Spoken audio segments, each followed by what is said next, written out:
Welcome to the last series. Welcome to the last series.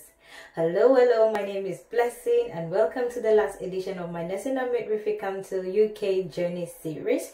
If you haven't been following up on this series, this is the right opportunity for you to key in if you look forward to working in the UK as a registered nurse. If you've been following up, I do hope you've set the ball rolling and you've got your applications going. So I'm very pleased to welcome you all again as we take on this last edition, and I do hope all the information you've gathered is going to guide you through this journey. I'll see you in the series.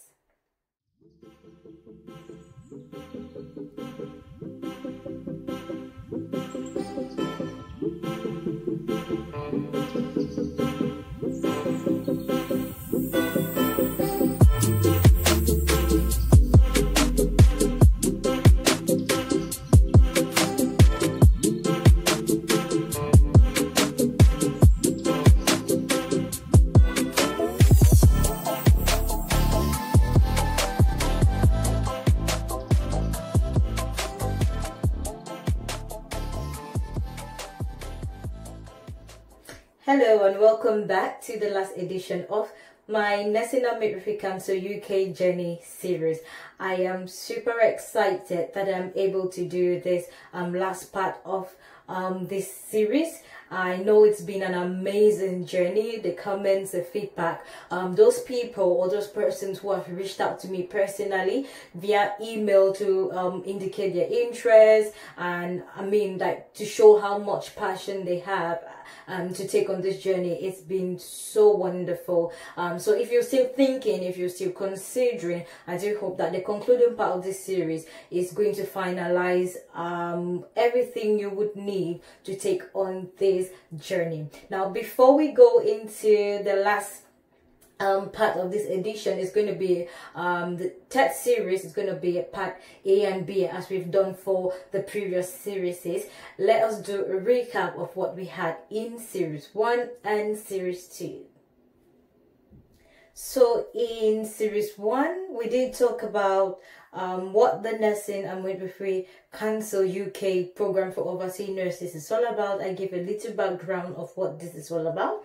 We also did talk about the myths, some of the myths involved, or some of the myths that have been said about this program. I equally talked about one of the most important things in series 1, which is the eligibility checklist.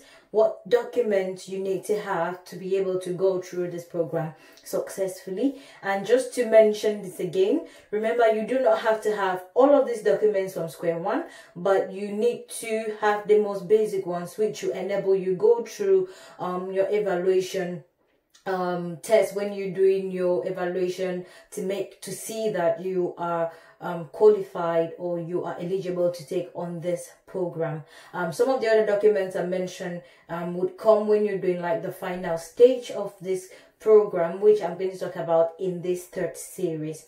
But just to alert you of what you need as far as this program is concerned. In series 2, I equally did talk about all the exams you would need to take in order to go through this program successfully. I talked about the AS, the CBT, and the OSCE. And I equally talked about the whole cost of this program, what you have to pay for and what you do not have to pay for. So that was it about series 1 and 2. If you didn't watch again, I will encourage you to go back and make sure you watch these 2 series, and I'm going to drop the links in the description section of this video. Okay, so let's get to the real topic of this third series, which is basically a concluding part of this whole journey. And I'm going to be talking about the last aspects of this whole journey, what you have to do, all the other documents you would need, and equally talk about the travel, getting an employer. All of that is going to be talked about in this series. That is why this is the concluding series, because this is the last part of the entire program. Now I'm going to be linking up series 1 and series 2, so it has a better follow-up with this last part. And equally, I'm going to be putting down in the description section an official link to the NMC UK website, where you can start this program officially if you desire to. That is, if you haven't started yet. or if you would still need some assistance, still need to ask any more questions, or you still need some guidance on how to start, then of course there's going to be an email where you can write me and ask all your questions and ask for more guidance, and I would be very happy to help you. Now, this is the last part, like I said, of this program.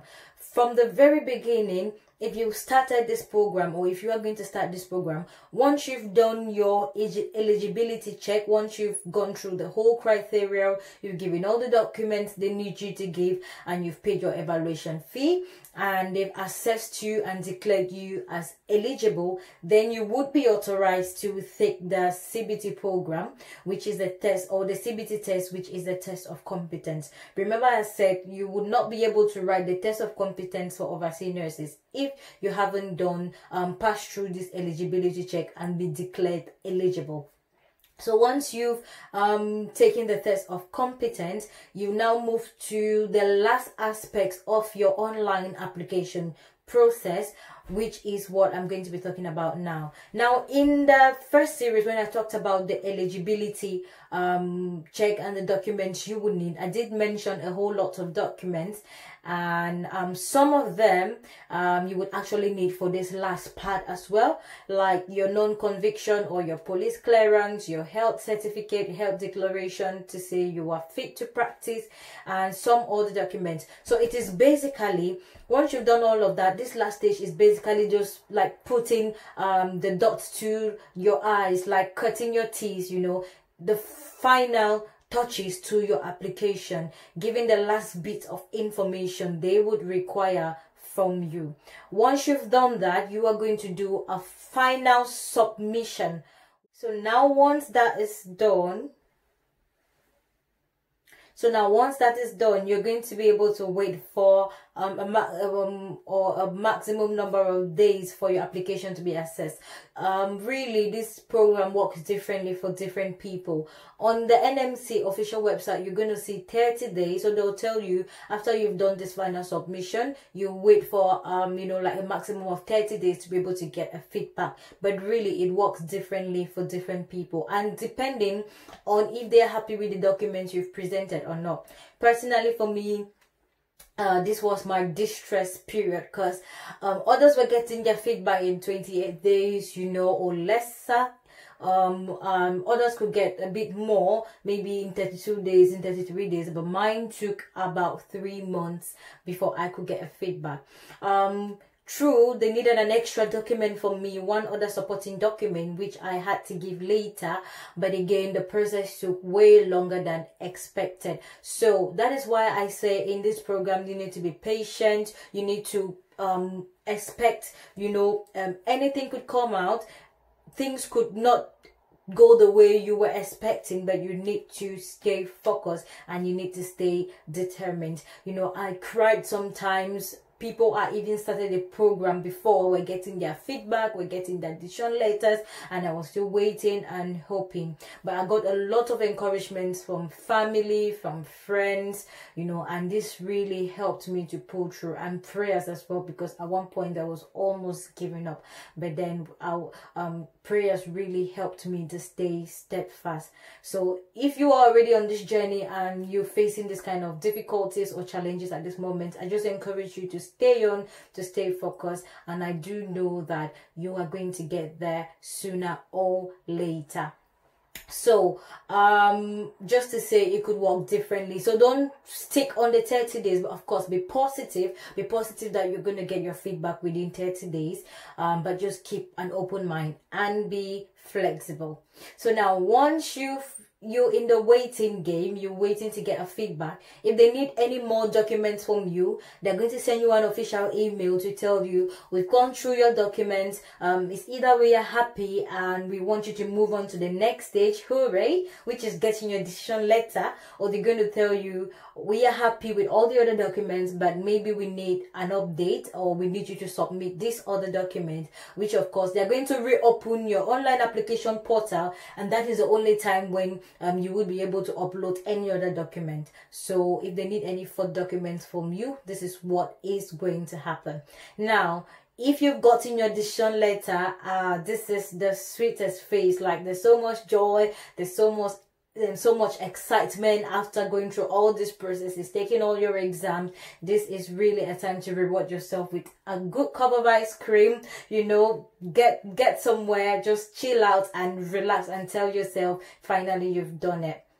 So once you've gotten to this stage, you've had basically everything you need, and this takes you to where you need to get a certificate of sponsorship from an employer.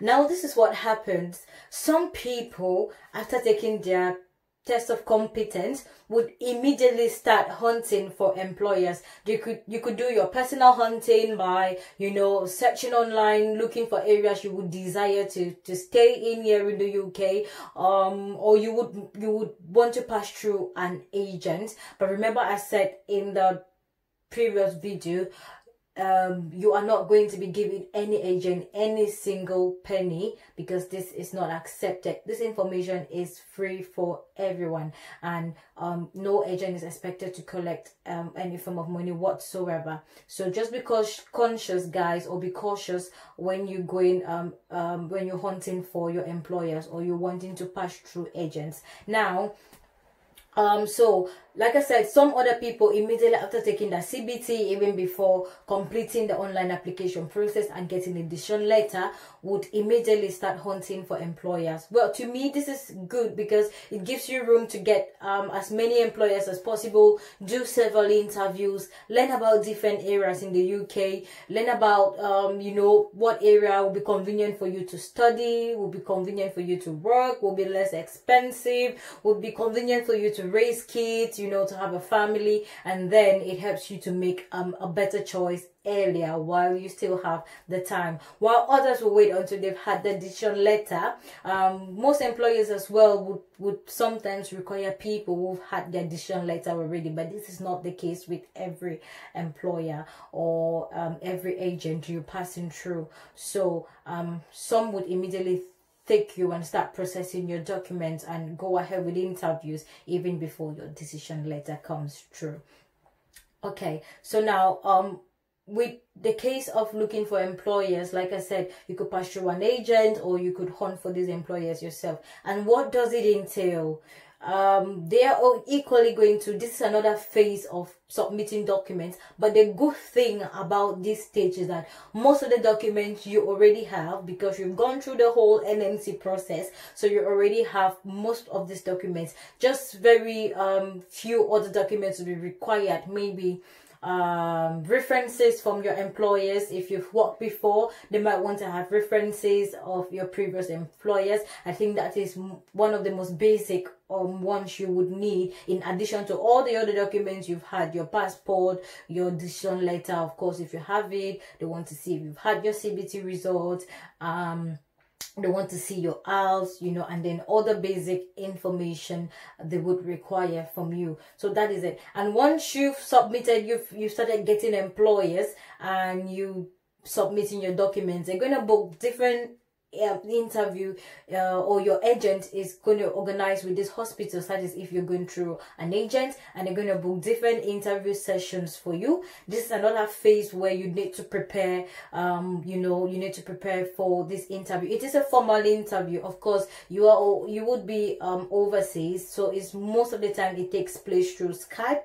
You're going to schedule a day which is convenient for both you and your employer, and they're gonna inform you. So you need to prepare way ahead of time. You need to be dressed professionally. Just because you are not there physically doesn't mean you just have to appear just anyhow for this interview. You need to be dressed like ready. You're ready to get this job, you know what I mean? You're ready to come to the UK and practice as a nurse. So you need to get yourself prepared. You can discuss with colleagues who have gone through this program, other people who have passed through this program. Get an idea of the type of interview questions they're going to be asking you.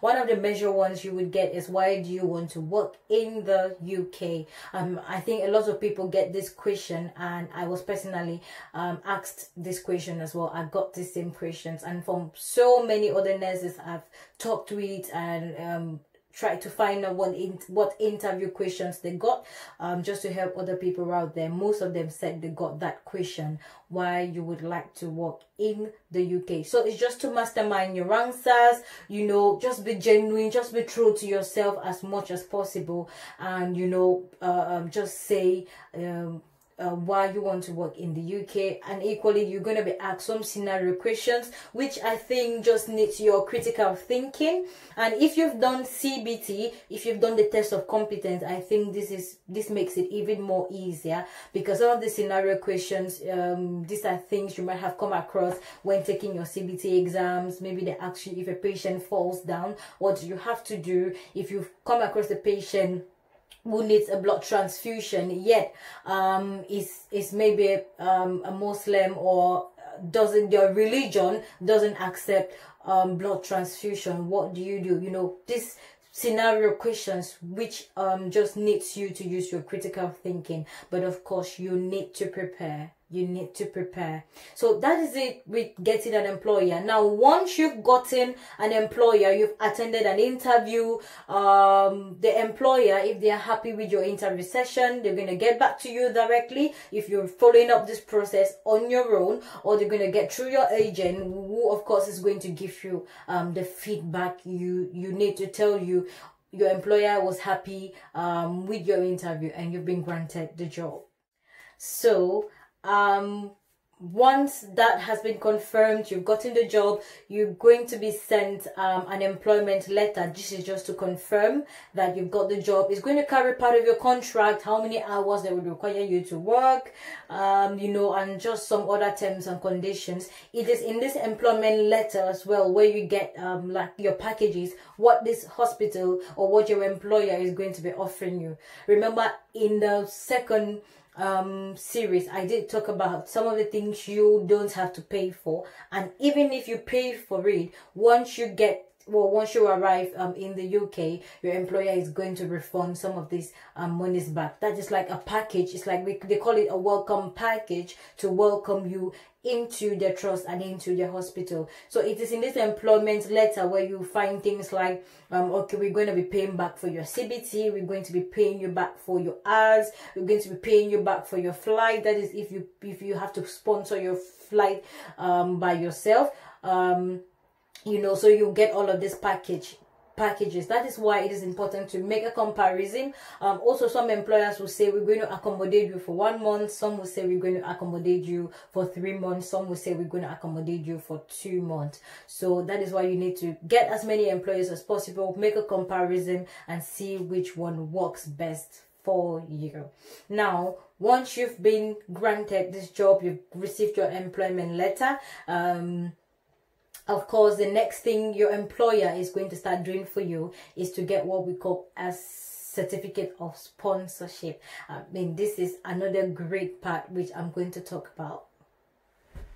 So it is this certificate of sponsorship that enables you not to go for any bank statement whatsoever. But then you need to be careful. You need to be very, very careful, because when looking for an employer, you need to make sure your employer is A-rated, because if your employer is A-rated and you get a certificate of sponsorship from them, you do not need a bank statement. Not at all. I mean, you literally do not need a bank statement. But then in your certificate of sponsorship, there is a section where your employer must tick for you to be eligible not to provide a bank statement. They have to tick the section which says that they are accepting to do a maintenance for you and your dependent. So once that section is ticked in your certificate of sponsorship, that means that you do not need a bank statement. If you're coming in with your family, they do not need any bank statement, because that certificate of sponsorship alone is going to cover for everything. This is amazing. This is amazing. I mean, there's so much benefits to this program. So please, guys, get the ball rolling, set your balls rolling, and get on, and let us do this together. So once you've gotten a certificate of sponsorship, which is one of the most important things you need in this process, it could take some time. It could come, you know, it depends on how fast your employer applies for this certificate of sponsorship. It could take 2 weeks, it could take 3 weeks, it could take even up to a month, it could take even just a week. So it really just depends on what your circumstance is and what hospital you've been employed with. So all these variations, they really matter. Now, once you've had your certificate of sponsorship, I think that is the last document you would be needing in terms of this NMC process. Of course, you would need other documents when it comes to traveling, when it comes to booking your travel proper. But then in terms of the Nursing and Midwifery Council, this is the these are the measured documents you would need. When you've gotten your certificate of sponsorship from your employer, that is the way to go. I mean, this is literally like the stage where you feel really relieved, you feel really relaxed. At least you've done the measure stage, you've gone through the measure stage. Now, the next stage has to do with the traveling, which I am going to be talking about in the next series. So I do implore you to make sure you follow up on the next series as I come again with my whole traveling experience, and I'm going to talk about what you would need in terms of booking your flight, booking your travel, and you know, all that you need, things you might need to come with, things you might need to travel with. You do not want to miss out on part B of this last edition. It was very interesting having you on board, and like I always say, if you have any further questions, make sure you drop them in the comment section. Make sure you like this video, make sure you subscribe, make sure you share to friends, share to every nurse you know who would be willing or maybe willing to take on this program. It was a pleasure being with you guys again, and I'll see you in part B. Ciao, ciao.